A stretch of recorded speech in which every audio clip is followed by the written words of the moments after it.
pessoal! Sejam muito bem-vindos ao nosso canal Podcast Shine. Estamos aqui com mais uma entrevistada, eu, Adriana Takamura, com a Cristina Long. Olá, para pessoal. Mais um momento muito bacana, né, Cris? Com certeza. Muito A grata. Cristina é terapeuta, comunicadora, que mais? Escritora. Olha, a Cris tem uma boa jornada aí para falar pra gente, né, Muitos Cris? anos de bagagem. Muitos anos. Terapeuta já há 25 anos, 25 né? anos. Muito Ficando bom velha. isso. Então, vamos conversar, ter uma conversa bacana aqui Vamos hoje, né, lá. Cris? Vamos lá. E olha, pessoal, não esqueçam de se inscrever no nosso canal. Estamos aqui, Podcast Shine, no YouTube, no Instagram. Também vão seguir as redes sociais da nossa convidada, que nós vamos colocar tudo aqui embaixo para vocês. Inscrever, compartilhar, clicar o sininho, curtir, ficar conosco, tá bom? Estamos aqui. E aí, Cris, me conta, como é que você tá? Eu tô ótima, muito grata pelo convite. Seja muito bem-vinda. Eu estou em transformação. Ai, que coisa Como boa, todos, né? Esse é o movimento aqui, né? A história do canal, do podcast Shine, e a gente mostrar exatamente isso, as coisas bacanas que têm acontecido na vida das pessoas e aquilo que ela também conseguiu se reinventar, se ressignificar. E aconteceu muita coisa na sua vida desde o início da sua carreira, né, Cris? Muito. Você é inventora do método Long, né? Que você vai falar pra gente. Também tem um outro canal, que é a Jornada das Almas. E aí, meu bem, como você começou? Eu comecei há muitos anos atrás, né? Estou trabalhando há 25 anos com isso. Eu comecei quando, de repente, eu percebi que a vida que eu via não era a vida que eu queria. Eu olhei para minha família e falei, não é isso que eu quero para mim. E aí eu decidi fazer uma transformação. E aí, naquela época, eu era muito nova, eu decidi trabalhar com o poder da minha mente para conquistar coisas, literalmente. E como eu era muito crua, né? Eu não tinha medo, eu não tinha, assim... Eu não me rejeitava, digamos assim. As coisas começaram a acontecer. E aí eu descobri, assim, uma mágica na minha mente. Falei, nossa, só pensar, né? E consigo. E foi indo, e aí eu fui decidindo o que eu queria. E na época eu fazia contabilidade, colegial técnico, e eu falei, não é isso que eu quero. Não é essa vida que eu quero, não é essa família do jeito que está que eu quero. E aí eu comecei nesse caminho dessa forma, decidindo, muito nova, o que eu queria. Já entendendo como é que as coisas funcionam nesse sentido, né? Mas me conta como é que foi a sua infância. Isso tem a ver com o que você se transformou, com esse processo todo que você está me dizendo de vida? Como que você Eu acredito que surgiu sim. isso na sua vida? A minha infância foi uma infância... Eu costumo dizer o seguinte, que tem a diferença entre você ser cuidado e criado, né? Eu fui criada, eu não fui cuidada. Então era assim, eu era um número ali dentro da casa. Então, quando eu percebi que eu precisava me cuidar, se eu não me cuidasse, eu não ia chegar em lugar nenhum, porque ninguém ia fazer por mim, foi quando eu decidi que eu precisava criar um caminho, né? E, coincidentemente, eu li um livro que falava sobre o poder da mente. Eu tinha 14 para 15 anos. Essa história com o livro é bem interessante, porque eu tinha medo desse livro, né? Uma das coisas que eu tenho é uma mediunidade muito forte. E esse livro, eu chegava perto dele, ele brilhava.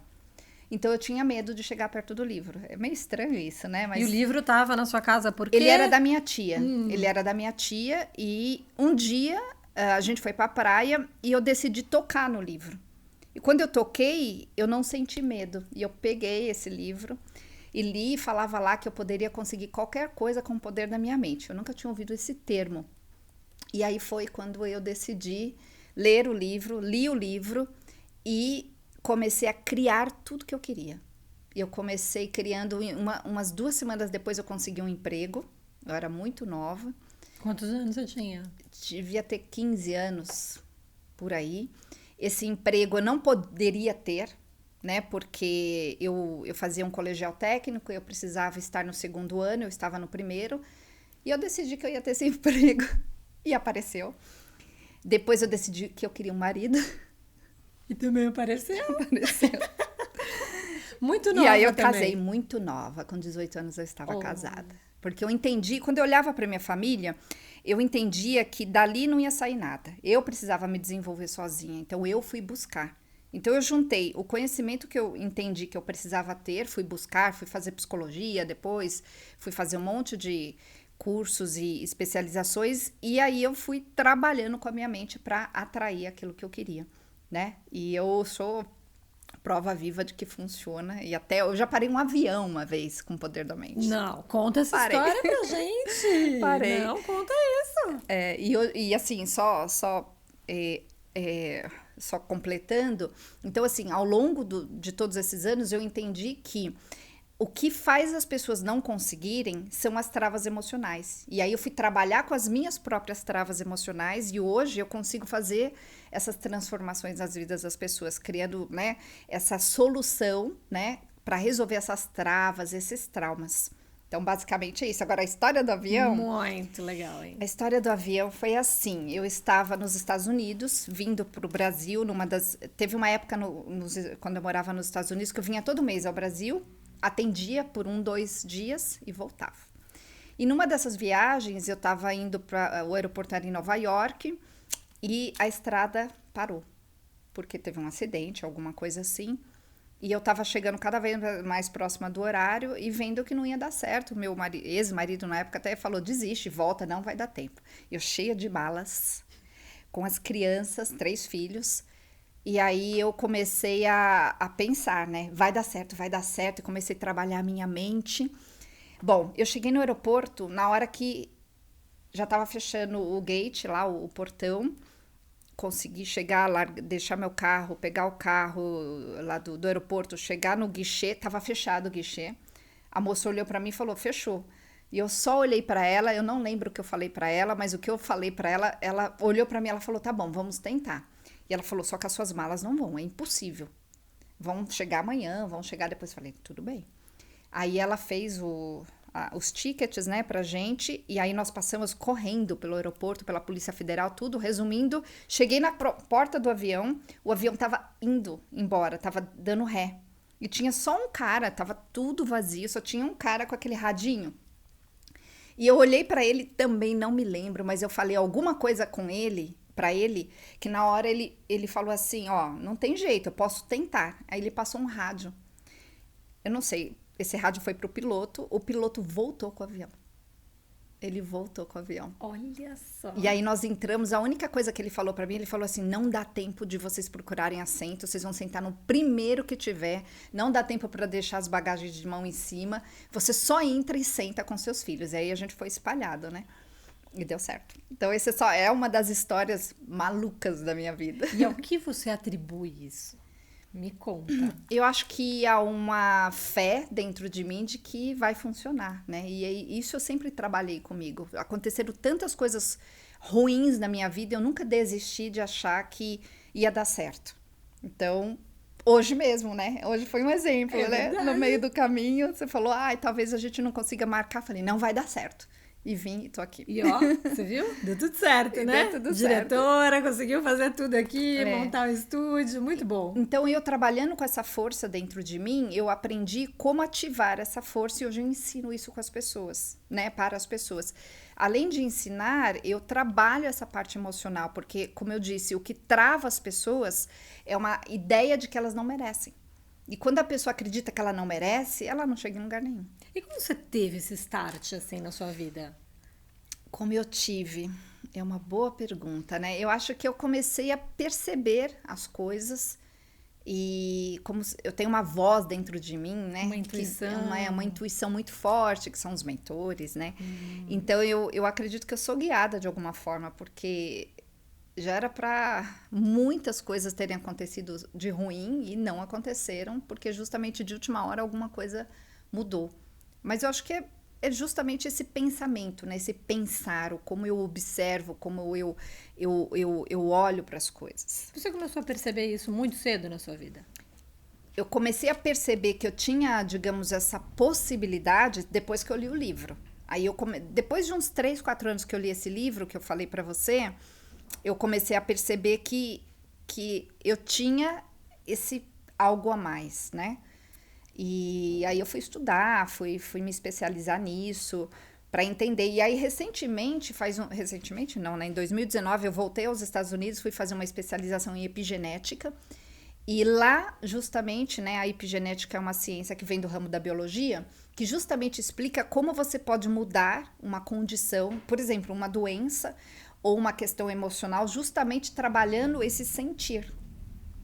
E aí, esse cara, né, que eu fui fazer o curso, ele chama Joe Dispenza, ele tá há 30 anos estudando isso e ele fala que as pessoas podem, mesmo pessoas com um diagnóstico muito ruim, elas podem mudar essa condição quando você muda justamente aquilo que você está sentindo e pensando.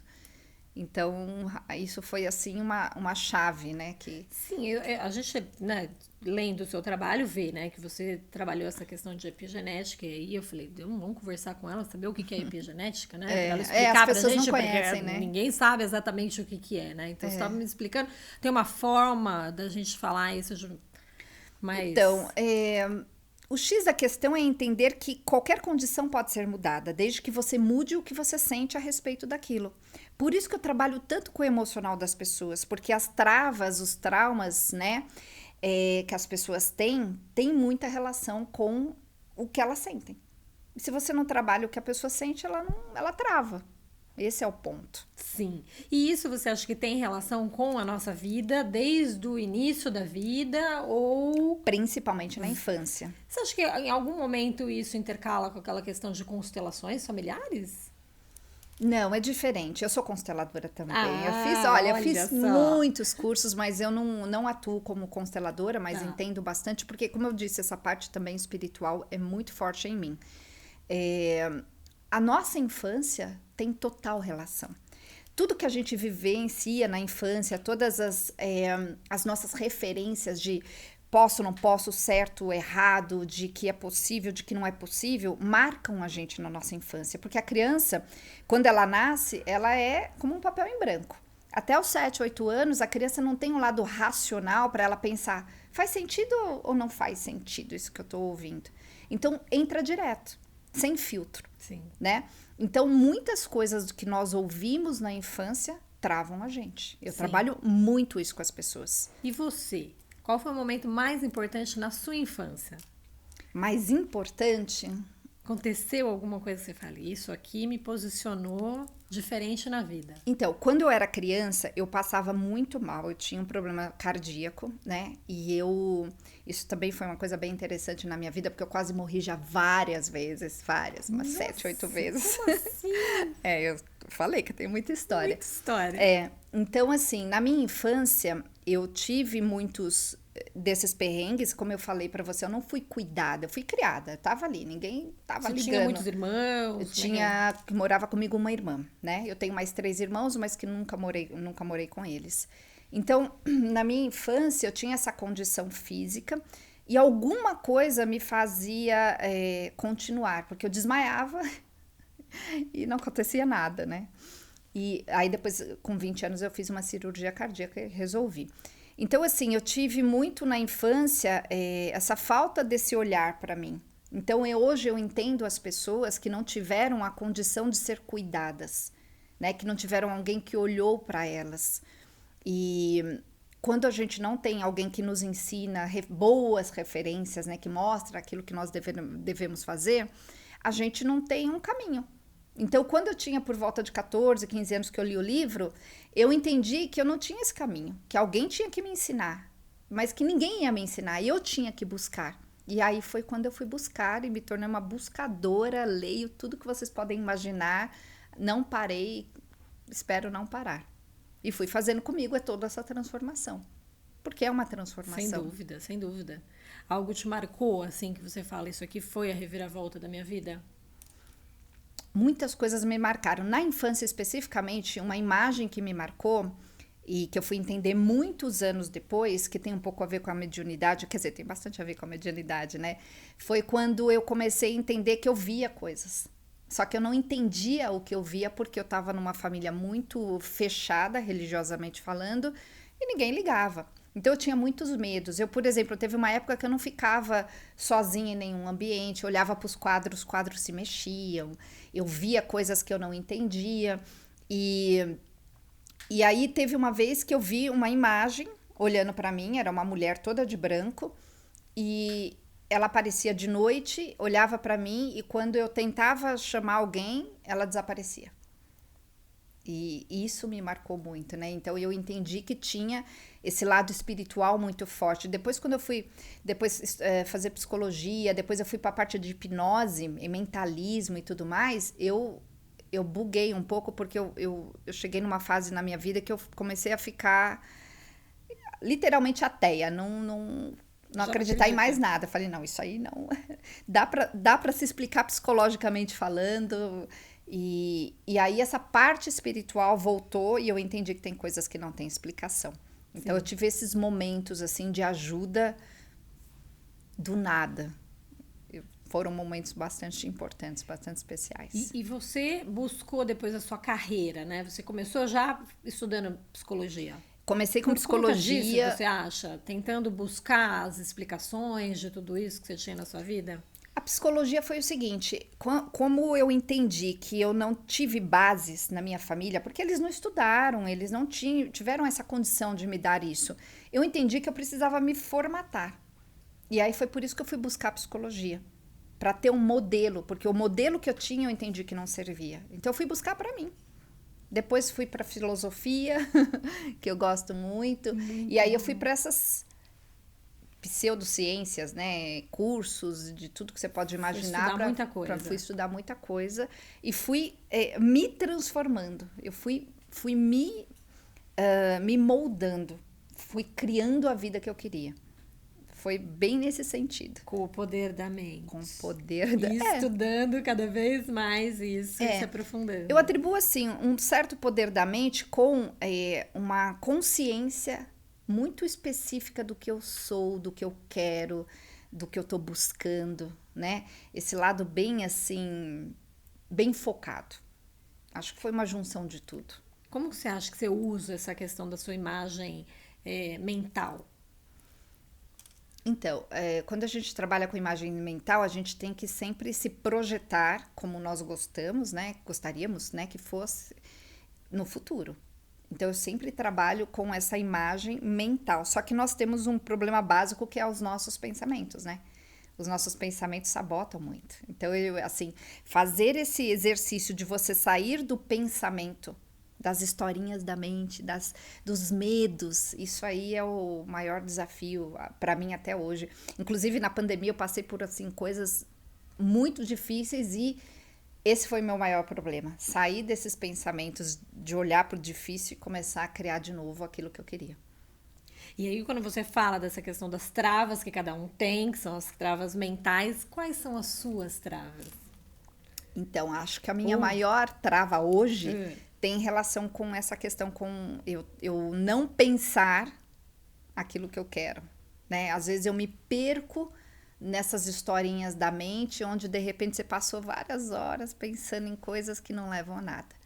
Então, eu tenho trabalhado muito esse lado interior dentro de mim para ter essa força, digamos assim. Eu tenho feito isso muito meditando, por exemplo, para trazer de volta essa força, porque é muito difícil. E você começou a trabalhar isso em que momento na sua vida, essa questão das travas?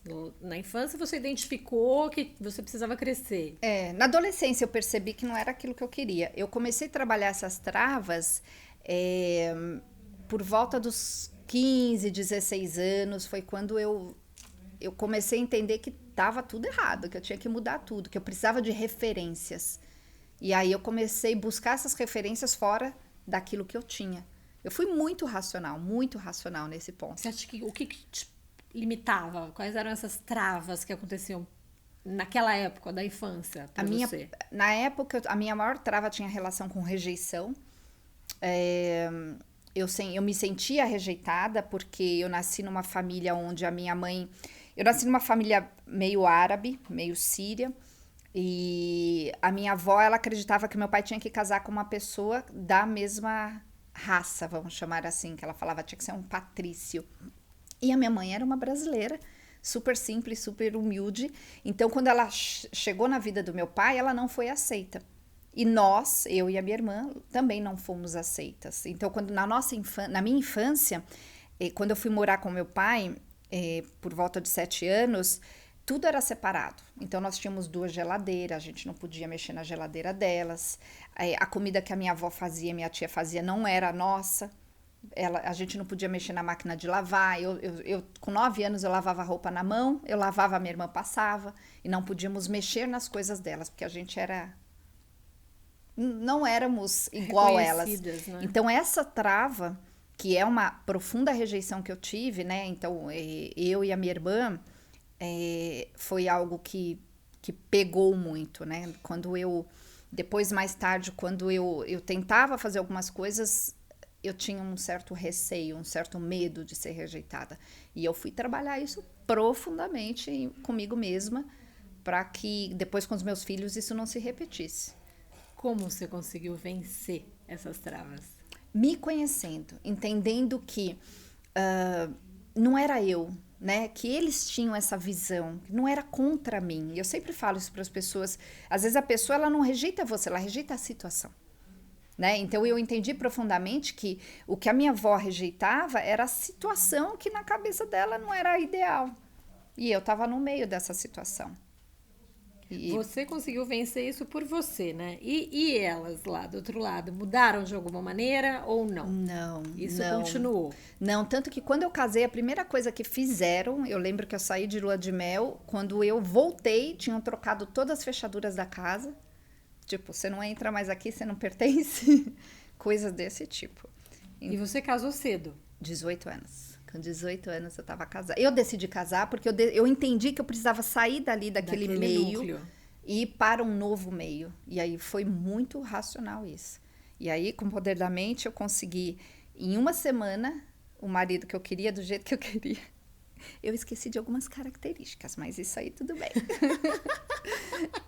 E como você conseguiu alcançar esse marido ideal? Então, como eu era muito crua, eu entendi lá no livro que tudo que você mentalizava, você conseguia.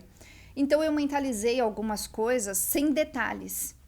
E os detalhes fazem muita falta quando você trabalha com o poder da mente. Vou dar 2 exemplos básicos. Quando eu morava nos Estados Unidos, a gente quis comprar uma casa, né?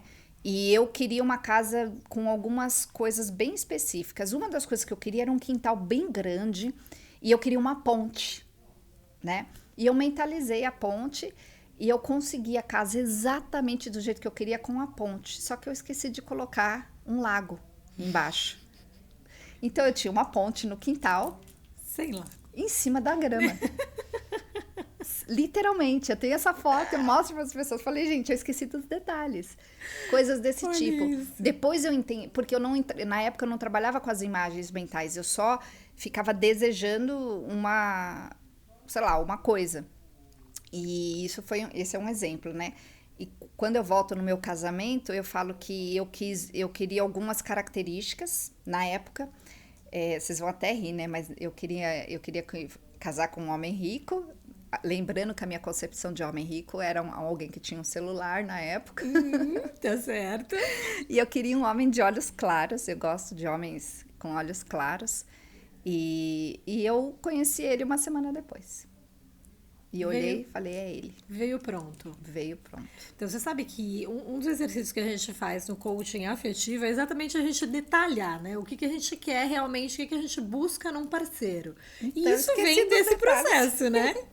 E aí, vem de um processo também de programação neurolinguística, as pessoas acham que a gente não tem que fazer nada. Não, você tem que pensar exatamente nos detalhes, nos muito detalhes de importante. quem você está buscando para sua vida, né? Porque, com certeza. É como a gente diz, serve qualquer pessoa para você?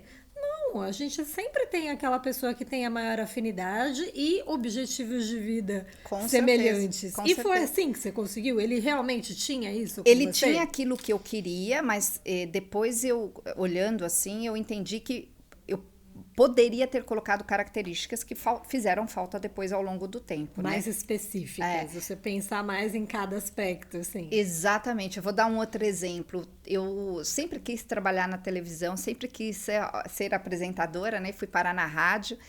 E aí, alguns anos atrás, eu fiquei mentalizando isso. Eu quero ir para a TV, eu quero ir para a TV. Sem o detalhe do que eu queria.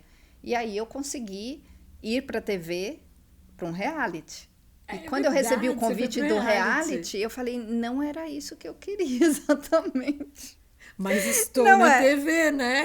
Aí Então, você vê, tem que então mentalizar exatamente. Quero fazer o que lá, né? Qual exatamente. foi o reality que você participou? Troca de esposas E na aí, como Record. foi? Foi ótimo. A Foi uma experiência experiência. foi ótima. Foi ótimo. Foi uma experiência maravilhosa. Mas não era exatamente aquilo que eu estava querendo, né? Foi uma coisa assim, mais ou menos.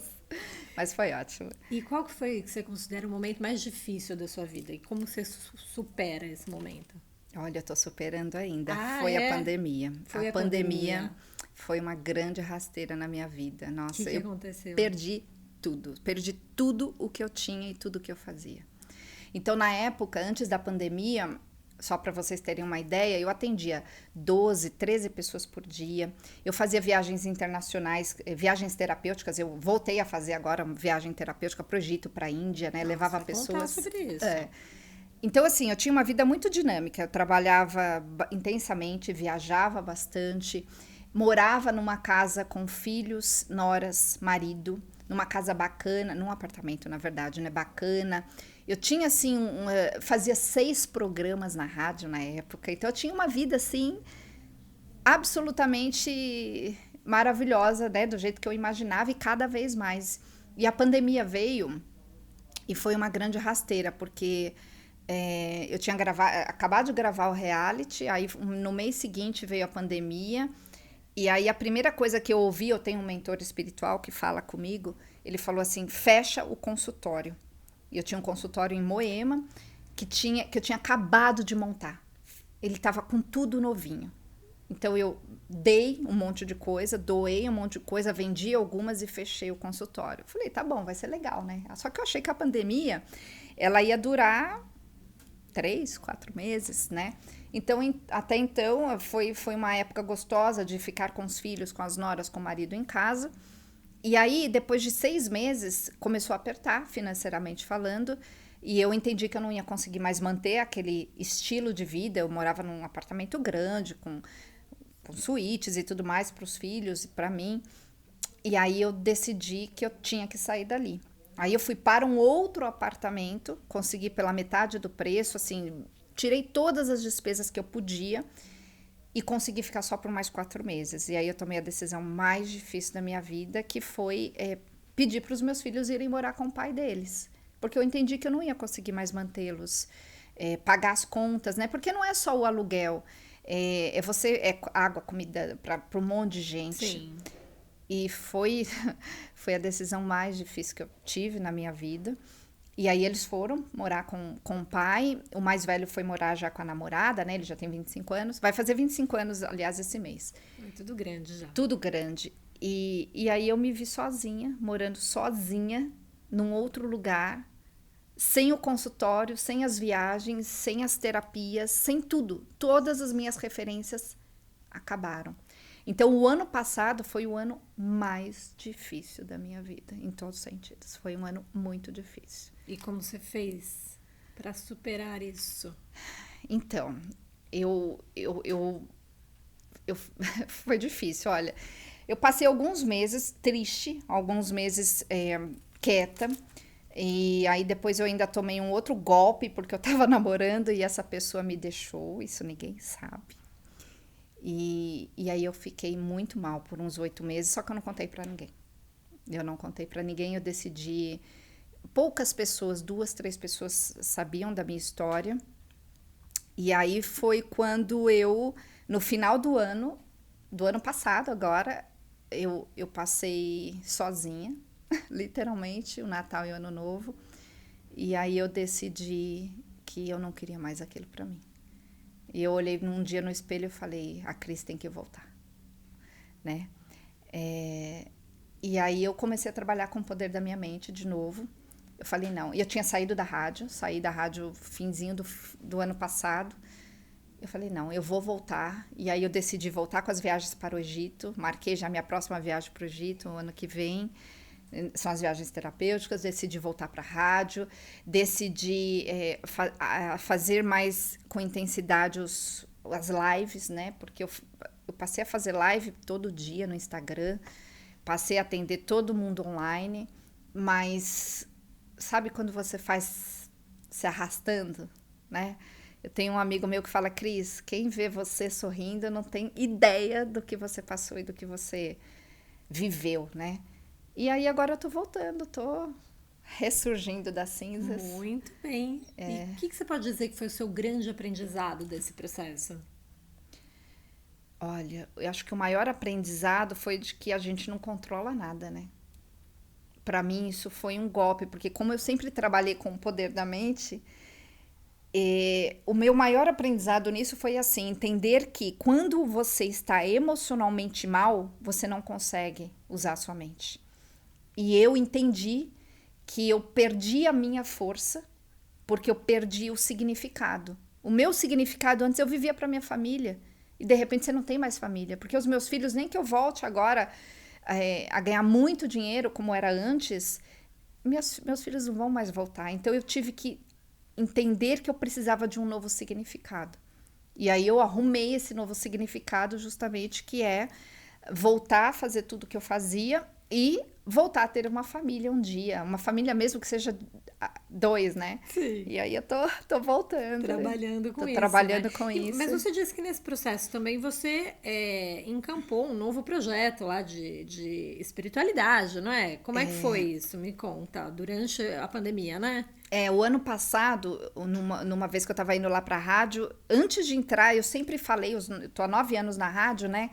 E eu sempre falei sobre autoconhecimento, sobre força interior, sobre essa questão emocional, tirando as travas, né, com o método Long. E 2 minutos antes de entrar no ar, o Carlos, que é o meu mentor, falou assim, começa a falar sobre espiritualidade. Oi?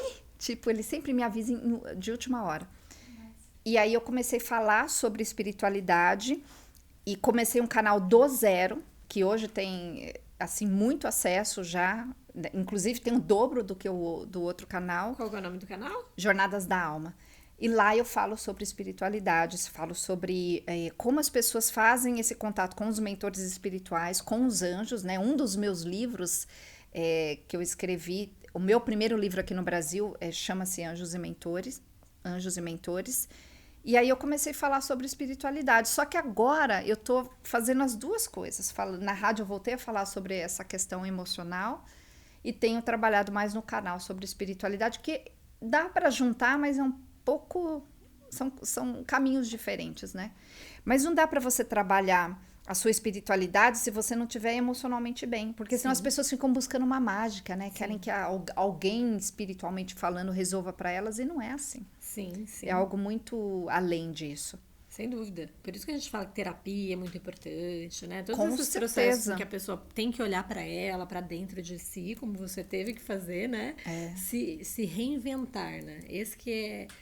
E tá bem emocionalmente falando, né? Exatamente. Senão você não consegue seguir para crescer, para se desenvolver, né? Em todas as áreas da sua vida, né? Exatamente. Mas você escreveu também vários livros, né, Cris? Escrevi. Você Meu primeiro livro... aí, mas tem vários. Eu tenho 5 livros. O primeiro livro eu escrevi, foi publicado lá nos Estados Unidos, que fala sobre a lei da atração para crianças.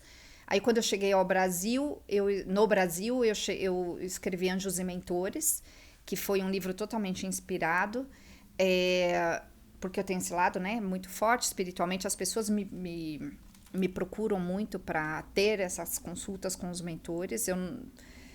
Eu tentei fugir disso, mas não consigo. Mas aqui você atribui. Então, as pessoas te buscam porque talvez isso muito seja por um causa caminho disso. que você tem que seguir, né? Exatamente. Mas aí, sabe o que acontece, Adriana? A gente esbarra, quando a gente fala sobre espiritualidade, nessa questão que as pessoas acreditam que você tem que fazer de graça. Isso é um problema, porque as pessoas ligam desesperadas. E isso me incomoda. Sim. No sentido de, eu não consigo ajudar todo mundo, eu ajudo o máximo que eu posso. Então, eu preciso, né, fazer a minha vida andar. Então, eu faço as duas coisas e faço com muito carinho, né? E aí, depois escrevi um livro sobre divórcio, que fala sobre o meu processo de divórcio, que foi um processo maluco também, porque eu morava nos Estados Unidos e comecei do zero. Eu cheguei ao Brasil, eu tinha R$500, porque Você se divorciou lá? Eu me divorciei lá e eu decidi que eu não queria nada do meu ex, então assinei um documento deixando tudo para ele. por vários motivos, enfim, eu entendi que seria mais fácil para ele me dar o divórcio se eu fizesse isso, eu fiz. Então, eu cheguei ao Brasil com R$500 e comecei do zero. E aí escrevi esse livro sobre divórcio, depois escrevi um outro que chama A Melhor Versão de Você, que fala sobre esse processo do método Long. Deixa eu lembrar qual mais. Aí, e o livro A Lei da Atração para Crianças no Brasil também, acho que foram esses. Se eu não me engano, foram esses. E a Lei da Atração para Crianças remete àquilo que você já vivenciou lá atrás na sua infância, né? Sempre, exatamente. E experiências todas da sua vida, né? E essa coisa de livro, assim, um dia eu tava no carro, aqui no Brasil, antes de morar nos Estados Unidos, e eu ouvi uma voz, né? Essa voz hoje eu sei que é o Carlos, que é o meu mentor, mas antes eu não sabia mais ou menos. Ele falou, você vai escrever um livro. E eu falei, hã? Eu vou escrever um livro? Nem pensava. Imagina, eu não achei que eu fosse capaz de escrever um livro. E aí ele começou a ditar os capítulos do livro, e eu tive que parar o carro e começar a anotar. E eu tinha só o lápis de olho, eu não tinha caneta. E eu tinha um guardanapo e o lápis de olho, eu anotei com lápis de olho os capítulos e guardei. Eu falei, imagina, eu não vou escrever isso, tipo, eu não me achava capaz, tão capaz ainda. E aí depois, quando eu cheguei nos Estados Unidos, eu falei, não, vou escrever. Escrevi. E olha que maluco, meu primeiro livro saiu em inglês. Veja bem, não achava nem que ia poder escreveu em inglês. Olha só as histórias de superação que a gente se autolimita, né? Você vê? Totalmente. E hoje, assim, quero continuar escrevendo, adoro escrever, mas isso tem a ver com aquilo da infância. Eu me rejeitava, eu achava que eu não era boa o suficiente, e fui trabalhar isso intensamente na minha vida, até hoje. Que a gente fala dos momentos shine que a gente tem na vida, né? É o momento que a gente descobre que a gente tem essa possibilidade, né? Com certeza, todos temos. De se conhecer. E eu adoro trabalhar isso nas pessoas, quando as pessoas, eu percebo que elas não conseguem enxergar a própria força. Eu consigo conversar com as pessoas de um jeito muito específico, não me pergunte como eu desenvolvi isso, para entender o que tirou a força da pessoa. E aí, quando eu entendo o que tirou a força da pessoa, eu consigo fazer essa transformação. E é isso que o método Long faz. Eu converso, crio novos significados, trabalho com a epigenética para fazer essa mudança emocional acontecer, né, a nível interno mesmo, e faço essa transformação. E quando veio a pandemia, que eu fiquei muito mal, eu parei de usar isso. E até que eu falei, não, tá. A pandemia veio dar uma bloqueada geral, totalmente, né, nas pessoas. Você vê, você trabalhou tantos anos com isso, e aí você mesma também se bloqueou, né? E aonde que você acha que essas questões da infância te ajudaram e te motivaram para mudar a sua vida? Eu acho que o principal foi eu entender que eu não era aquilo que eu achava que eu era, né? Porque quando você cresce com várias questões, pessoas tirando o seu valor, pessoas não acreditando em você, você não tendo ajuda de nenhuma maneira. Eu passava mal e ninguém nem cuidava de mim. Eu tinha um problema cardíaco, né?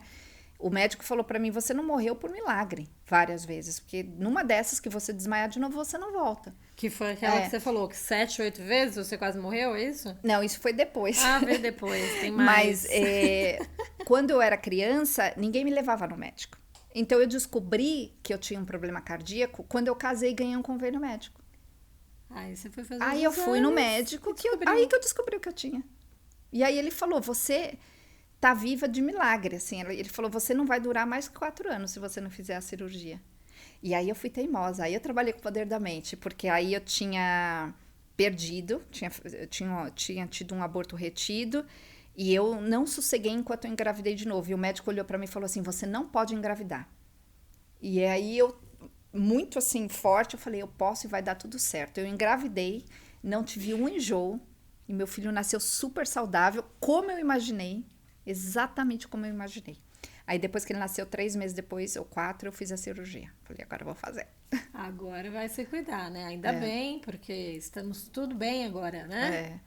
Com certeza. E essas questões de saúde, depois eu tive várias convulsões ao longo dos anos, e sempre ia parar na UTI, sempre sem entender o que estava acontecendo, me reviravam, ninguém nunca achou nada. Já não era mais a questão cardíaca? Não, o que eu entendi que sempre depois que isso aconteceu, a minha mediunidade mudava. Todas as vezes que isso aconteceu, alguma coisa mudava. De que tipo?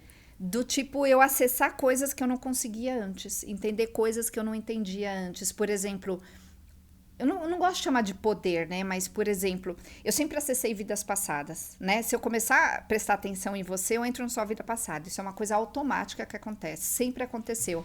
E depois que eu fiz, que eu passei por esses processos, isso aumentou de alguma forma. Eu não sei te explicar exatamente. Você acha que era um processo evolutivo, talvez? Te chamando para uma evolução? Para você criar mais? Eu não sei, eu só sei que isso aconteceu durante aí uns 10 anos, quando eu tive, né, esses processos, e depois eu nunca mais tive. E hoje eu entendo perfeitamente a minha mediunidade, como eu acesso essas vidas passadas, tanto que eu tenho um treinamento lá no Jornadas da Alma, que eu ensino as pessoas a acessarem as vidas passadas, a conversarem com os mentores espirituais. Mas antes isso acontecia e eu não tinha muita consciência do que estava acontecendo.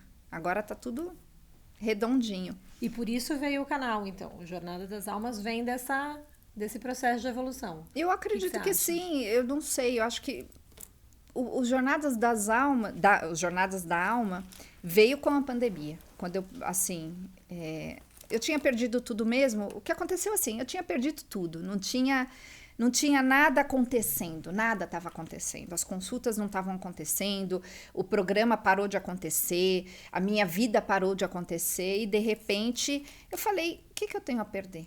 Vou começar a falar sobre esse assunto. E aí, o canal hoje tem quase 30 mil pessoas já e segue, né? E segue. Porque é um fluxo. E as pessoas me buscam muito por causa disso. Muito, muito, muito. E o que você olha para sua vida e você fala assim, o que eu poderia ter feito diferente? Que poderia ter mudado alguma coisa que você não faria ou que você faria diferente? O ano passado, quando eu me vi sozinha, eu acredito que eu fiquei muito tempo esperando que algo acontecesse, ao invés de mudar por mim mesma. Eu acho que isso eu faria diferente. Eu fiquei longos 8 meses, literalmente, dentro do quarto, sozinha. E aí, quando eu tinha força, eu me arrumava, ia fazer minhas lives, ia fazer minhas coisas. E eu acho que eu demorei muito nesse processo. Mas também não me culpo. Eu acho que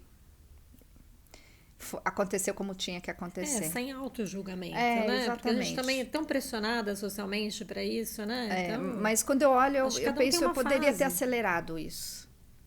Eu poderia ter acelerado. Porque quando eu decidi que eu mudaria de novo, as coisas aconteceram em uma semana. Olha só. Várias coisas. E hoje, você já está encaminhada de novo? Porque Totalmente. Tem tantas histórias da sua vida, né? Tem tantas coisas que aconteceram que você se reinventou de tantas maneiras, né, Cris? Então, voltei para a rádio, voltei com as viagens terapêuticas, marquei a próxima para o Egito. Viagens terapêuticas. Tô com vários projetos, né? Tô com várias coisas novas engatilhadas. Desse momento que você viveu ali atrás aí na pandemia, onde que você achou a força para conseguir dar essa guinada, para mudar, para sair daquele momento de estagnação que você tava? Eu acho que essa força foi muito espiritual, porque de repente alguma coisa que eu não sei o que me fez decidir não ficar mais ali onde eu estava. Foi quando, na verdade, foi um dia depois do Natal que eu decidi, que eu falei que eu não ia mais ficar nesse estado, que eu ia me mexer. Eu decidi me mexer. Acho que foi isso. Você acha que as festas, né? O final de ano sempre é puxado para todo mundo, né? É um momento de reviver, de reolhar o que você fez, o que você não fez. Você acha que isso também foi um momento que também para você causou esse impacto? Ter passado o Natal de novo sozinha e o ano novo, isso me fez refletir um pouco mais, falando, não quero mais isso. Sair da vítima, né? Sair do lado vítima, porque você se vitimiza, né? Fala, ai, coitadinha de mim, eu tô aqui, né? Então, eu acho que eu decidi, naquela hora, não ser mais isso, não fazer mais isso, mas eu atribuo isso a uma força muito espiritual. Alguma coisa me impulsionou, eu não sei te dizer o quê, não sei. Hoje, como é que você lida com essas duas questões na sua vida, né? De carreira. Você tem a área terapêutica, né? Sim, e tem a área da espiritualidade. Como que você está lidando? Um dá força para o outro? Ou você acha que realmente são separados? Ou como é que você Nossa, consegue identificar? Adriana, eu briguei muito com essa história na minha vida o tempo todo, né? Junto, não junto, isso. Eu acho que hoje, desses 2, 3 anos para cá, eu consegui juntar. Porque a parte emocional, ela é muito importante. Eu falo que 95% das questões que as pessoas têm são emocionais, são questões emocionais, né? As pessoas acham que é espiritual, mas não é. Só que a espiritualidade, a sua parte espiritual, a sua ligação com algo maior, ela existe, né? Independente da religião, ela existe. Então, hoje eu acho que eu consigo juntar bem. Então, quando as pessoas me procuram, por exemplo, no canal Jornadas da Alma, e eu vejo que é uma questão totalmente emocional, eu encaminho a pessoa para terapia. E quando a pessoa tem uma questão que é mais espiritual, que tem que trabalhar a fé, que tem que trabalhar a força, aí eu jogo ela pro Jornadas da Alma, ao invés da Cristina Derleiden Long, né, que é outro canal. E aí, conectando isso com até a sua experiência de vida, onde você acha que as pessoas podem encontrar essa força para mudar quando estão num momento muito ruim, de estagnação? Para onde que você orienta a pessoa a conseguir fazer essa mudança Eu de vida? entendi que quando a pessoa está num momento muito ruim, a mente dela está muito ativa e muito ligada a tudo que ela não quer. Então, a pessoa precisa dar um jeito de se resguardar, de se interiorizar. E aí, cada um de um jeito, meditando, fazendo exercício físico, ficando em silêncio, se distanciando de tudo e todos. Eu entendi que esse é o canal. Teve um grande ensinamento que eu tive, espiritual, que eu vou contar, que eu acho que vale para todo mundo. Eu estava uma vez no Egito e o meu mentor falou assim: Cris, observe os muçulmanos, né? O Egito tem muito muçulmano, assim como na Índia também. Eu falei, observei. Aí ele falou assim, entendeu? Eu falei, o quê? Você quer que eu vire muçulmana? Nada contra, mas explica, põe na lousa, né? Porque o Carlos não é muito de falar, ele fala, mas ele não fala muito com detalhes. E ele falou assim, observa uma coisa, observa o que eles fazem. Aí eu não entendi, e aí ele me explicou. Ele falou assim, olha, 4 vezes ao dia, eles param tudo para se concentrar, né, naquilo que eles acreditam, eles ajoelham e se ligam a essa força, que é a força deles. Eu falei, tá, entendi, o que isso tem a ver comigo? Ele falou, se você fizer isso 4 vezes ao dia, você parar tudo, fechar os olhos e direcionar, pensar naquilo que você quer, você vai ganhar uma força gigantesca. E aí, a partir desse momento, foi uma grande lição. E eu tenho feito isso na minha vida, com exceção do ano passado, que eu consegui pular, né? Então, esse é um grande exemplo de que a espiritualidade traz as informações, só que nós temos que colocar em prática. Sim, e você coloca em prática como? Você para na vida fazendo o quê? Uma meditação? Eu paro, então eu paro, coloco uma música, geralmente uma música instrumental, e procuro observar e lembrar daquilo que eu quero, mentalizar aquilo que eu quero, com sentimento, com todas as sensações. Então eu tenho feito isso constantemente, novamente, né? Eu fazia isso muito no passado e conseguia coisas assim absolutamente malucas. Então, essa como é uma parar o grande avião. dica, né, pro pessoal, né? Parar, se conectar, Com entender certeza. o que tá vivendo naquele dia, né? E se poder dar desligar, né? uma desligada na cabeça, né? Porque se você não se desliga das suas preocupações, dos seus medos, quando você tá ligado na preocupação e no medo, você tá alimentando emocionalmente aquela força. Então você atrai só aquilo, é eletromagnético, você atrai. Quando você entende que você precisa se desligar do que você está preocupado ou com medo e se ligar com fé, né, naquilo que você quer, acaba o problema. Só que é muito difícil fazer isso. Não é simples fazer isso. Sem dúvida. E todo esse período que você tem aí de terapêutica, né, que você atende já há mais de 25 anos, quais são as grandes lições que você pode trazer para quem está nos ouvindo? Que a gente tem, né, muita gente que tá vivenciando coisas semelhantes, já vivenciou o divórcio, a questão da infância, as mudanças de vida, a pandemia. Quais são as grandes questões que você acha interessante para que as pessoas possam se inspirarem? Então, o principal é a pessoa precisa entender como se desligar, como se separar do problema, porque o problema não é ela. O problema não é você. O problema é uma circunstância, é um fato. E quando as pessoas se juntam a essa circunstância, esse fato, as pessoas acreditam que elas são aquilo. E aí elas estão presas, como numa teia.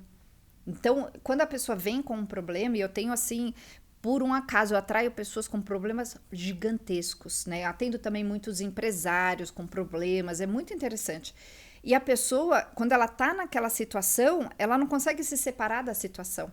Mas quando você olha de fora, entende que, opa, é só uma circunstância, é uma questão que... Eu não sou isso, né? Mas aquilo está acontecendo comigo. Esse é um grande passo que a pessoa pode dar para conseguir resolver as coisas. É se soltar daquilo. Entender que existe um caminho, uma solução. Que não é geralmente o que a pessoa tá precisando, tá imaginando, né? Tá buscando. Seguir, né? Sem dúvida. É bem maluco tudo isso, assim, de quando a pessoa consegue fazer essa transformação. E eu tenho pessoas que me escrevem e falam, Cris, como você me ajudou? Eu falei, então, porque eu acho que eu passei por tantas coisas que para mim isso aí é... Sem dúvida. E essa questão das suas viagens terapêuticas, elas realmente têm qual objetivo? De que maneira que você consegue ajudar as pessoas? Me explica um pouquinho. Então, nós temos 2 objetivos nas viagens. Fazer turismo, né? Então, eu vou muito para a Índia, para o Egito, para o Peru, né? Para alguns lugares assim do tipo esotéricos, que as pessoas gostam muito. E durante a viagem, a gente trabalha com significados emocionais. Então, eu vou mudando os significados que as pessoas têm a respeito delas, né? Desse eu e das coisas que elas querem na vida. Então, a gente conversa antes da viagem, cria-se um objetivo e durante a viagem a gente vai trabalhando emocionalmente isso. De forma individual e também com vivências que nós fazemos, por exemplo, lá no Egito, já vai ser a minha 5ª vez no Egito. Oh, que bacana. Eu pus como meta aí 12, vamos ver. As pessoas falam, por que 12? Eu falei, eu não sei, eu inventei esse número. Então, tô na 5ª. Então, por exemplo, lá no Egito a gente faz um cruzeiro no Rio Nilo, e o Egito geralmente é muito quente, né? Eu fui uma vez no inverno, me arrependi profundamente, agora eu só vou no calor. Prefiro o calor do que o frio. E lá nesse cruzeiro, por exemplo... Tem umas cadeiras, umas espreguiçadeiras que a gente vai para lá de noite e faz uma vivência, justamente trabalhando esse poder mental, esse poder, essa força, né?